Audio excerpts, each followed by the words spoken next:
I'll be showing you in this video how you can get a job as a carer, as a senior carer in the UK, and I'll be showing you step by step on what.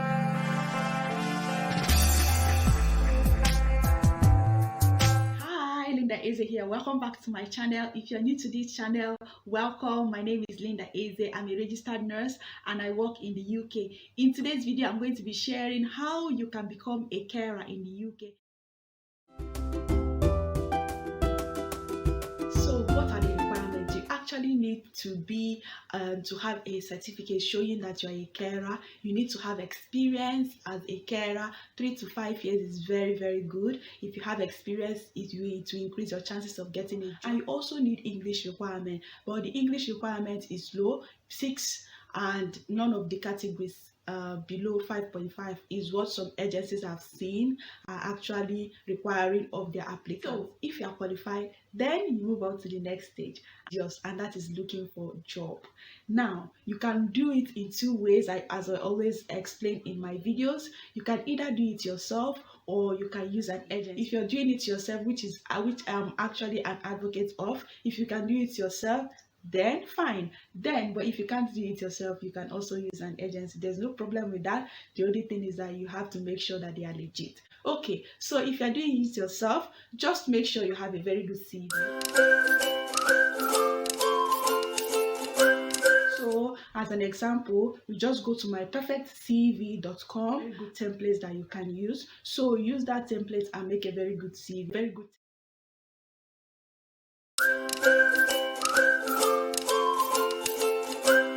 Always recommend Track.job. I'll list the sites that you can go to look for jobs. I'll list them in the description below. So make sure to check for healthcare assistant job, look for carers job, then you apply to as many as possible, and they'll always give you updates, and they will always invite you for interview if you are qualified. One thing I want to say is that do not be scared when you are looking for a job. It is okay for you to get a no. Those no's don't usually let it not get to you or let it not discourage you. Be a way for you to now make sure you adjust your CV. If they say, oh, we require somebody with so and so skill, then it has given you an insight. If you don't have those skills, then you can get courses on that. You can study, or you can find ways to update your skills so that you'll be able to meet up. Then from the feedback that the employers will give you, use it to also update your CV. Use it to know how to organize your CV for the next employer. Do not be discouraged.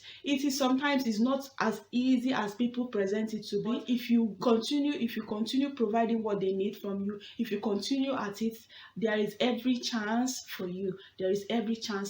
So when you're looking for a job, make sure you bear in mind the salary.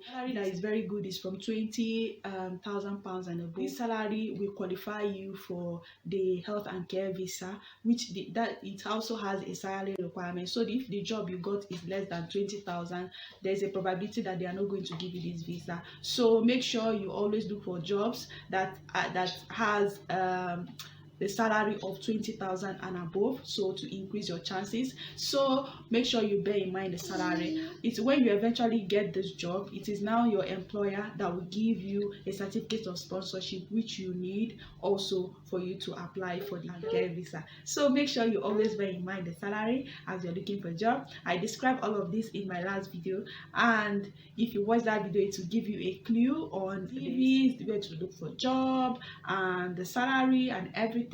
So watch that video as well. It will give you a very clear insight. I want to be able to make a video that is very clear, so that you know exactly what to do. You not just watch a bunch of videos and at the end of the day you are confused. Be careful when you're looking for this job, but it is possible. I want you to know that it's possible. It is possible. If this is what you want, please do not be scared to go for it. I'm giving a health and care worker visa, and this visa, I saw in the website that it even lasts up to 5 years. It lasts up to 5 years before you renew.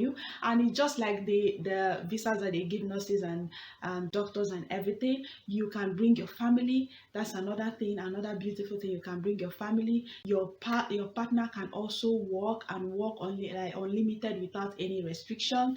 and you also you have to work for that your employer, and you can also get a second job, but that your second job has to be in the same area, in the same area of expertise, and for a limited number of hours, which you have to find out if you decide to get a second job.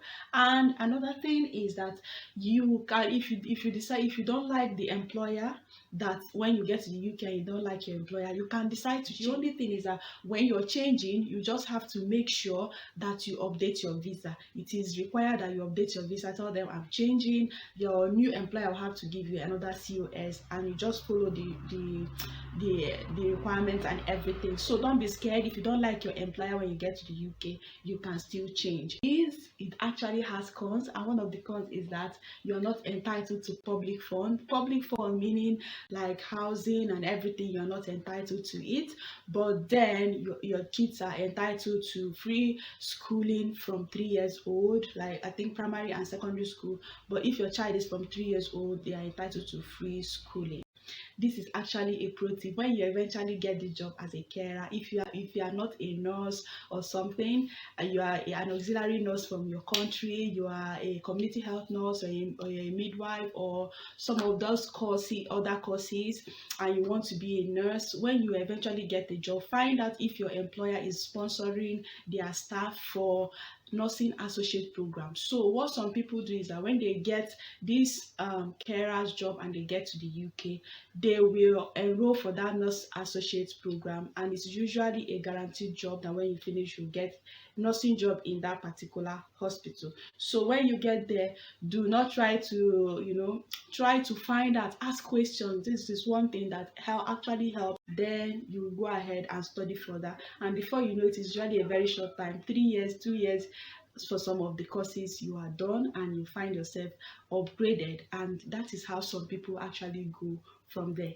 So please share this information with anybody that you feel actually needs this info. Be sure to like and subscribe to this channel, and if you have any questions, please leave it in the comment section, and I'll get back to you as soon as I can. You can also contact me on Instagram and other social media handle, and remember to share with someone that really needs this information. Friends, share with someone, and I'll see you in the next video.